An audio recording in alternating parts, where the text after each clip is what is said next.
আসসালামু আলাইকুম। আজ আমরা একটি গল্প শুনব যেখানে একটি উট মহানবী হজরত মুহাম্মদ সাল্লাল্লাহু আলাইহি সাল্লামের কাছে অভিযোগ করেছিল। একদিন মহানবী হজরত মুহাম্মদ সাল্লাল্লাহু আলাইহি সাল্লাম একটি বাগানে গেলেন। সেখানে তিনি একটি উটকে দেখতে পেলেন।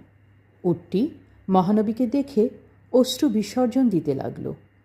এটি দেখে মহানবী সাল্লাল্লাহু আলাইহি সাল্লাম উটটির কাছে গেলেন এবং তার পিঠে হাত বুলিয়ে তাকে শান্ত করলেন। এরপর তিনি জানতে চাইলেন, এ উটের মালিক কে? একজন সাহাবী এগিয়ে এসে বললেন, ইয়া রাসূলুল্লাহ, এই উটটি আমার।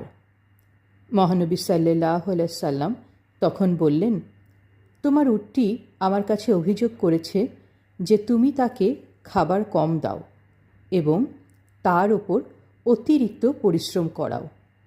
এটি ঠিক নয়। আল্লাহ তোমাদের অধিকার দিয়েছেন পশুদের প্রতি দয়া করার জন্য। শিক্ষা, এখান থেকে আমরা কি শিখলাম? এই কাহিনী আমাদের শেখায় যে হজরত মুহাম্মদ সাল্লাল্লাহু আলাইহি সাল্লাম শুধু মানুষের প্রতি নয়, পশু পাখির প্রতিও দয়া ও ভালোবাসার বার্তা দিয়েছেন। এটি আমাদের জীবনে দয়াশীল হওয়ার এবং প্রতিটি সৃষ্টির প্রতি দায়িত্বশীল হওয়ার অনুপ্রেরণা যোগায়। সুবহানাল্লাহ।